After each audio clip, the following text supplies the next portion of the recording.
Alright, welcome back everyone to Operation Barbarossa. This is the British and French turn in January of 1939. As I'm sure a lot of you know, last turn was the first turn for Germany to attack the British and the French, and they got some really good rolls, so we're going to be trying to do some damage control this turn. So let's start off with research. They have two rolls. They're going to be rolling for wartime economy and radar, which both need a 7. So the first one's for wartime economy, which we did not get. And the second one is for radar, and we got radar. So radar will move to stage 1 for Great Britain.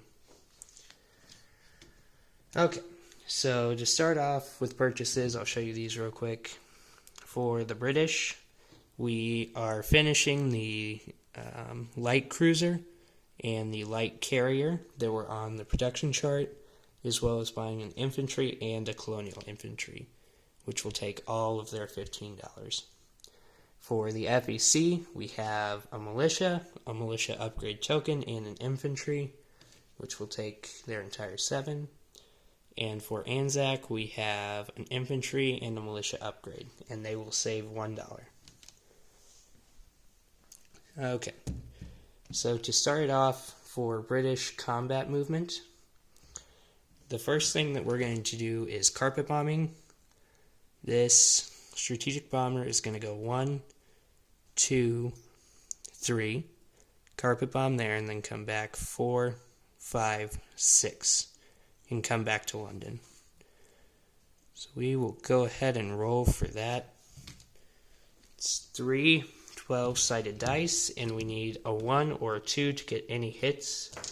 Since there are only medium tanks there, those are the only casualties he can take, and I don't believe he can scramble any fighters.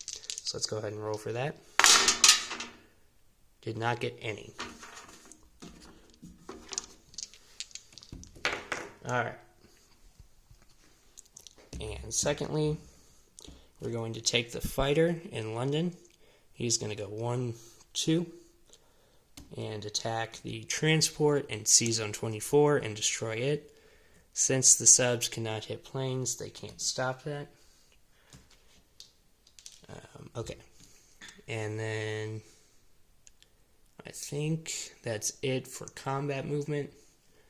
But for non-combat movement, we are going to move... First off, let's land this fighter. We're going to land him in the British mainlands. And secondly, we're going to move these ships up in C-Zone 79. They're going to go 1 through C-Zone 48, 2, 3, 4 to C-Zone 21. And they are going to go on escort duty for that convoy line. Now for the fleet in C-Zone 25, we're going to send a crew. I believe this is a heavy cruiser and a destroyer. I'll check on that just to be sure after this, but they are going to move 1, 2, 3 and go on escort duty in C-Zone 22. And then we are going to bring the coastal defense ship and yet another destroyer. And they are going to go... Hold on, let me grab another destroyer.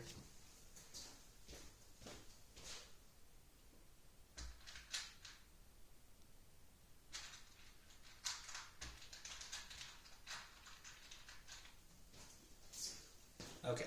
And they are going to go on convoy escort in C-Zone 23. And then the rest of the fleet is going to move back to C-Zone 10 and stay there, hopefully out of the range of the German aircraft.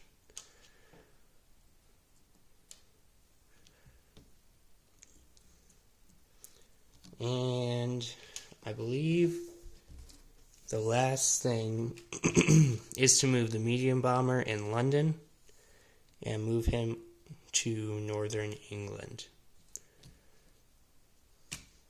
Okay, so that's it for up here. Real quick, over in Egypt, again, as I'm sure you know, this isn't going very well.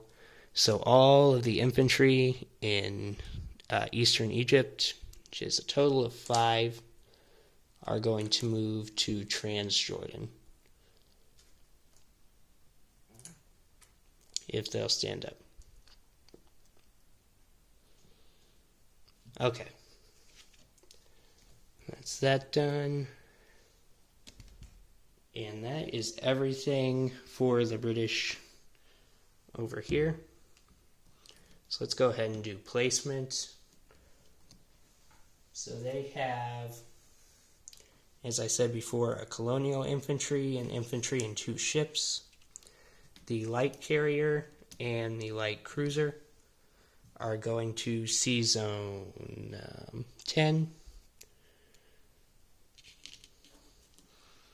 And the infantry is going to Northern England.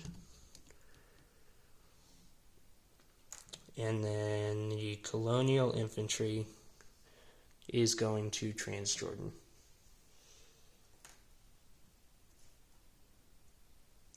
Okay. So that is it for the main British over in the Far East Command. We do not have any combat moves, but as far as non-combat, all of the ships in Sea Zone 78, which is a destroyer, transport, light carrier, and coastal sub, are going to go 1, 2 to Sea Zone 85.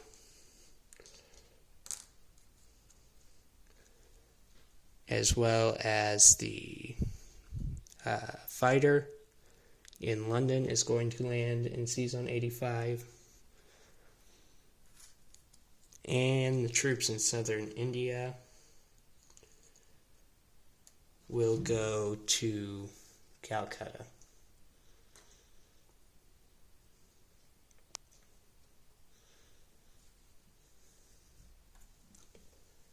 Okay, let me make sure that's everything real quick.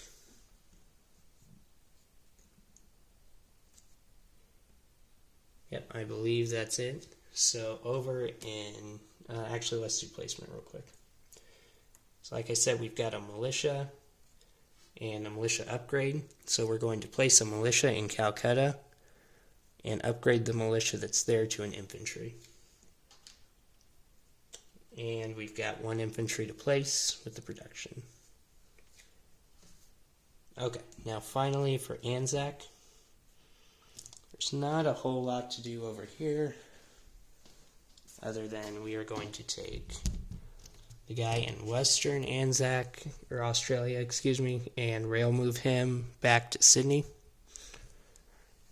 And the ships in Sea Zone 142, I'm going to take you around one more time. The ships in 142 are going to link up with the Indian ships and go 1, 2, 1, 2, 3. And I believe that is a destroyer and a heavy cruiser. Okay, and last but not least, the placement. As I said, they just have an infantry and a militia upgrade, and those will both go to Sydney.